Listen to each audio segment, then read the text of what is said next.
Salam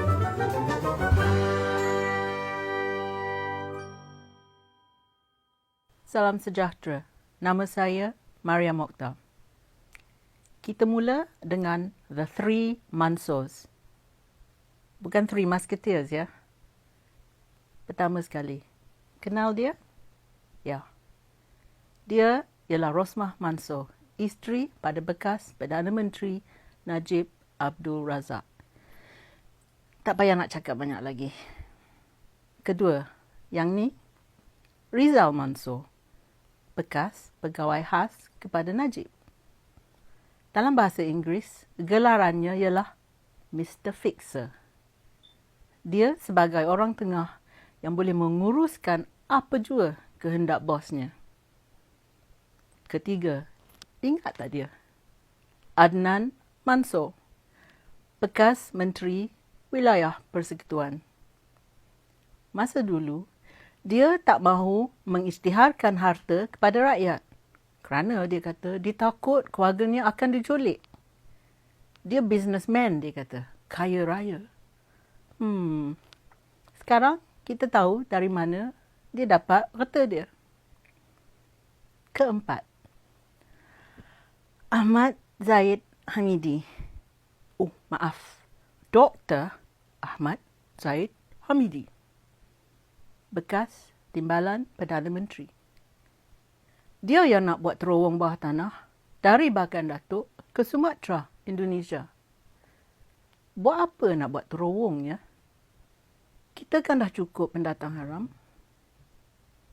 Kelima, Muhammad Syafi'i Abdullah.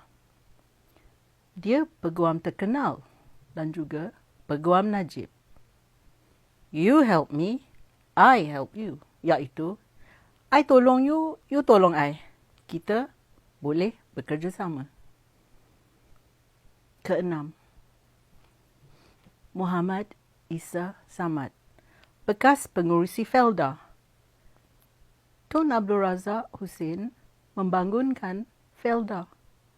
Tapi anak dia Najib menghancurkan Felda. Ketujuh, Musa Aman, bekas Menteri Sabah. Negara yang kaya raya dengan hasil minyak, kayu balak, mineral dan kelapa sawit, tetapi rakyat Sabah yang amat miskin dalam seluruh Malaysia.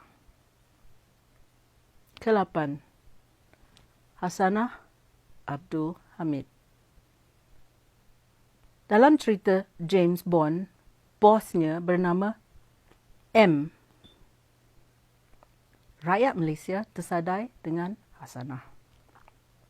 Hasanah ialah bekas ketua pengarah Organisasi Perisikan Luar Malaysia, iaitu Malaysian Intelligence. Kesembilan, Abdul Aziz Abdul Rahim, bekas pengerusi tabung haji. Duit yang disimpan supaya dapat kita menunaikan ibadah haji di Mekah. Lain kali, baiklah simpan duit kita dalam tilam tidur. Ke-10 ialah dakwaan 90 juta ringgit yang dimasuk ke dalam akaun pemimpin parti PAS. Rakyat Kelantan miskin, tetapi pemimpin dan anak pemimpin PAS pakai kereta mewah dan hidup mewah. Dari Rosmah ke Abdul Aziz, mereka ni mempunyai gelaran Datin, Datuk dan Tan Sri. Kesemua mendapat pertuduhan pecah amanah, pertuduhan rasuah dan pertuduhan pengubahan wang haram yang beratus-ratus juta ringgit. Mereka didakwa mencuri wang rakyat. 1 MDB juga dari wang rakyat.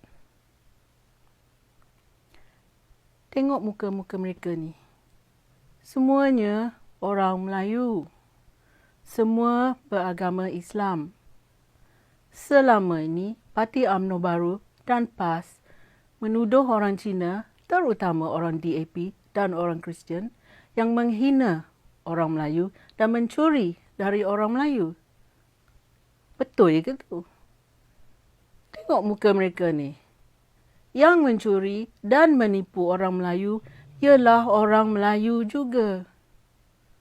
Kesemua mereka ni dapat melakukan jenayah mereka ni kerana satu orang, iaitu Najib Abdul Razak, bekas Perdana Menteri Malaysia.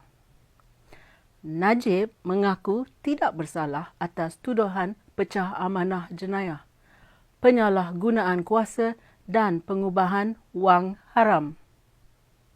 Ketika tarikh perbicaraan semakin dekat, Najib telah mempertahankan dirinya tidak bersalah dan telah mencari perubahan radikal imejnya.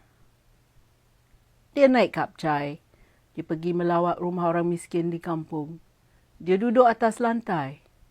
Makan sesama mereka. Makan apa yang mereka makan. Masa dulu, bila dia Perdana Menteri, mana ada dia buat macam tu? Kalau ia pun, dia naik kereta mewah dengan bertimbun polis outrider dan dia bawa Rosmah.